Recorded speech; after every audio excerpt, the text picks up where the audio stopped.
It's a new year, and like every new year before it, here at CIG, January is a time of planning, of summits, of getting together and looking back at how the plans and activities of last year went to revise and inform the direction and processes of the one ahead. And to do so, all while still working diligently on Alpha 318, Star Citizen's biggest patch since 2017. One that will serve as future foundation for the persistent universe's development going forward. And to say it's a busy time in the studios at this moment would be an understatement. But it's also an opportunity for ISC to stretch its legs a bit like we always do, maybe try a few new things here and there to take advantage of the first real big series of internal gatherings we've been able to have since the pandemic began, and continue to look at as many aspects of video game development as we can, while always doing our best to not get in the way of that very same development. And I'm sure the editors will tell me that was my longest single run-on sentence in ISC history. So this quarter, we can look forward to seeing a few teams that we haven't seen in a while, meet some that are newly formed for the needs of this new year, continue to look farther forward than usual with our Journey to 4.0 specials, and of course, continue to look at work currently in progress for the next quarterly release, which is where we're going to start this week. Now, while Alpha 318 is still working its way through PTU, let's jump ahead to a little of what's on its way for Alpha 319 after that, where during a recent Environment Team Summit here in the UK, we asked visiting members from our Montreal studio to discuss the next evolution of crashed derelicts making their way into the persistent universe, including new variations to existing favorites in multiple stages of decay, and the addition of modular habitation units that will soon allow for the continued creation of new mission locations from the tiniest of barracks to the most impressive of shantytowns.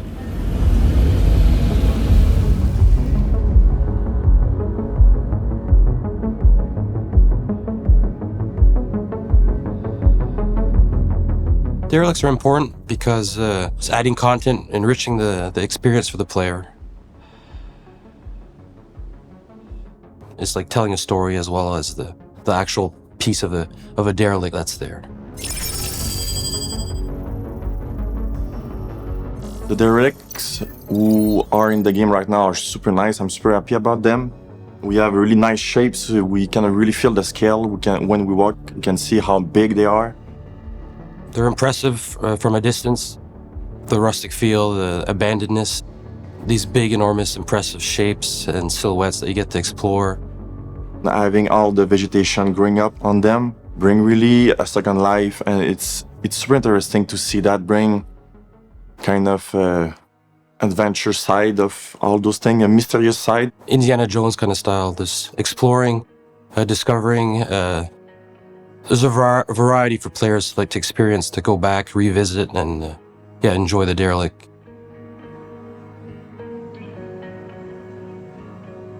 I think we can improve the speed to create those because they are really big location. We need to have a lot of artists working on those because it's really a huge amount of work to work on those ones, and we want to create 100 of them everywhere on different planets and moons. Adding more of the because we have OCs, so dressing them up immediately instead of hand placing all the rocks, the foliage, and all the visual elements separately by hand. We should make actually nicer modules that are already pre-assembled and most of the stuff is already contained in it. So that way we can deploy it, spend a bit more time on detailing, just an extra pass, an extra level of depth to the art. What I like the most on the new ship we did, we create a deeper story about those crash sites. With the Star Runner crashing on the planet and having the 600i just crashing on the mountain just by, we can just think about maybe they got a fight on the sky and they get hit and the boat get crashed just by themselves. We really set out to add different variations of age to our ships. So we have the freshly crashed ships, the older ones that the planet overgrown over, and we have the very derelicts as just a skeleton of the ship that's remaining. Really just the frame of the actual ship that's just abandoned and rusted out.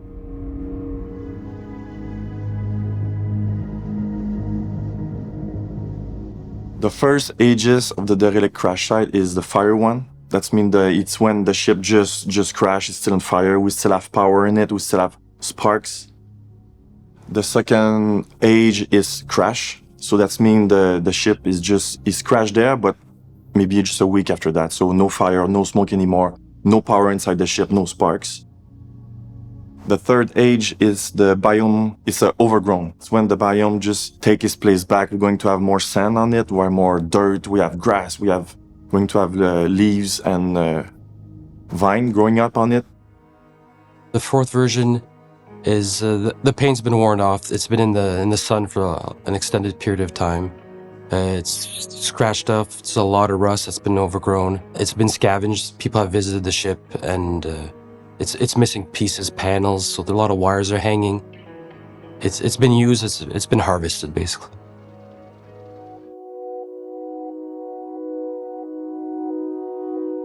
And I'm really excited about the derelict habs that we'll be adding to them.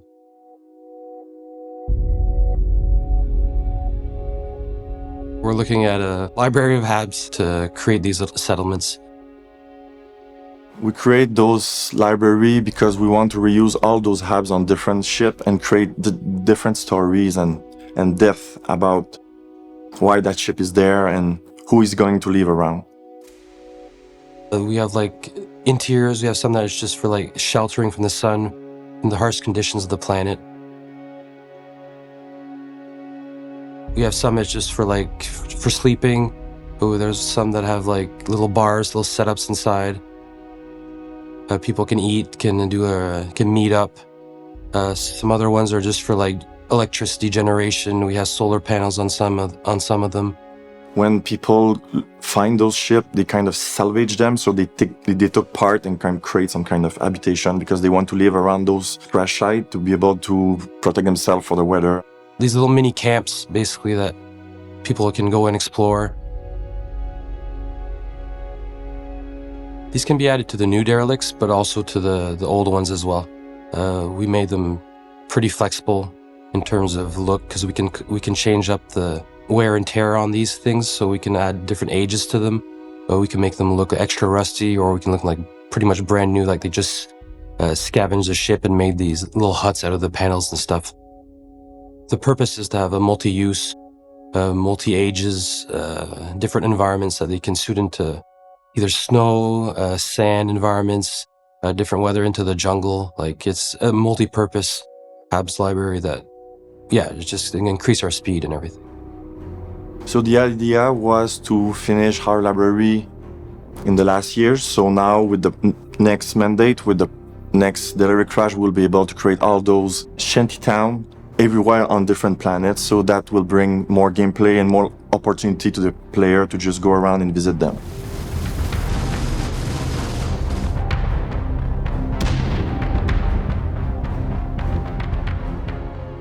And if there's one constant in game development, that's change. Or in this case, the continuing iteration by a dedicated team to populate the planets and moons of Stanton and Pyro with not only the derelicts and shantytowns that we saw, but our landing zones like Lorville.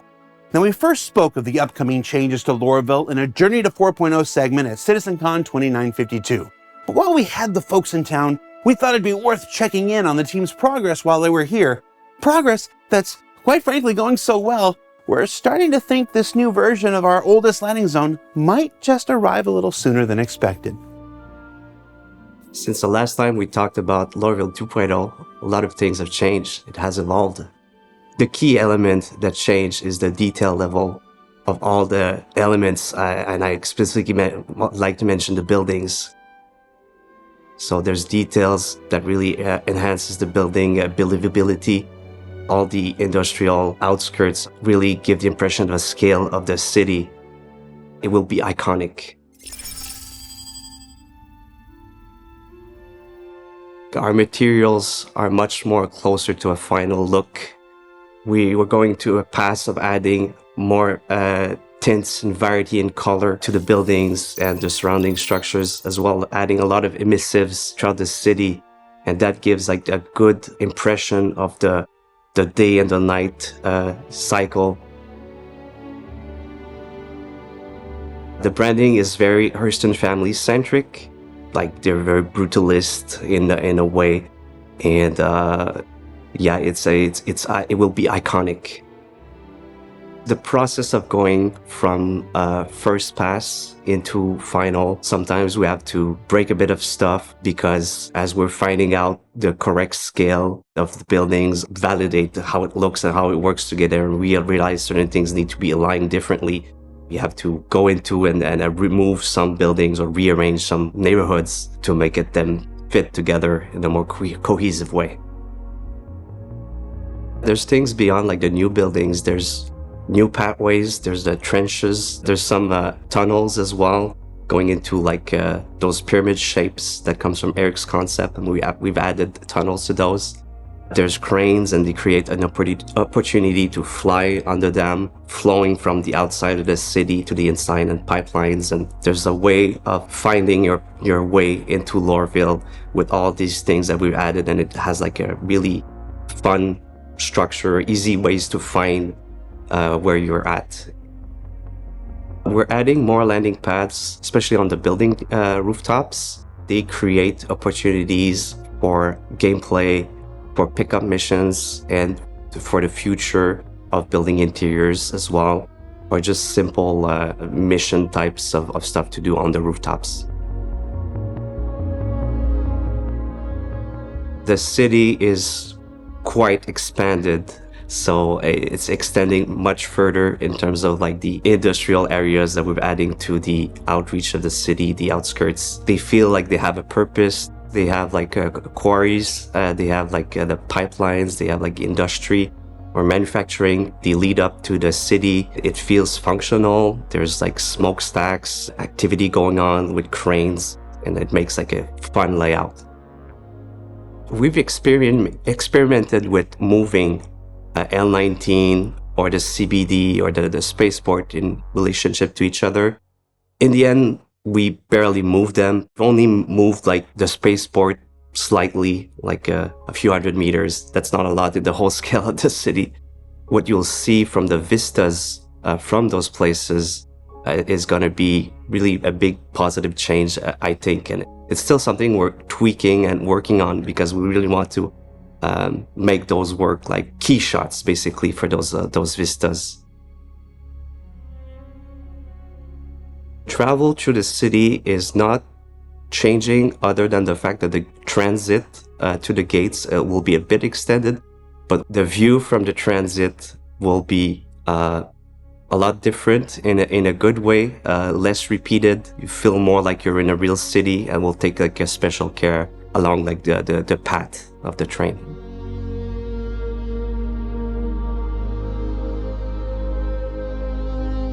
The key to changing Lorville is the opportunity to have like a whole city built to scale, so that we can fly in and there's no zones that are blocked to the player. Different viewpoints throughout the city where we can land, and it's preparing also the ground for the future updates like the building interiors, because the original buildings in Lorville were much too small to have building interiors in the future.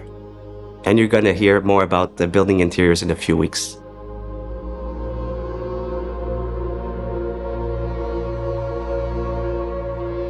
So, what did we learn this week? Well, we learned that the crash derelict system is continuing to evolve as more and more locations are added to the standard system in the upcoming Alpha 3.19. That progress on the new Lorville isn't just looking great and coming along fast, it's also in preparation for its own next evolution that includes building interiors, which, as Maxime said, we'll be discussing in just a couple weeks. And overall, this week is a reminder that iteration is at the heart of any game's development, and that while the new and shiny will always get the most attention, it's just as important to continue maturing what's come before to ensure the better after. And as for the right now and Alpha 3.18, well, that's still going through its paces on our public test universe.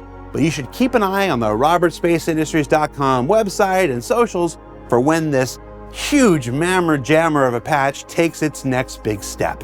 And while we're all waiting, stop leaving all those crashed spaceships littered around all the new racetracks.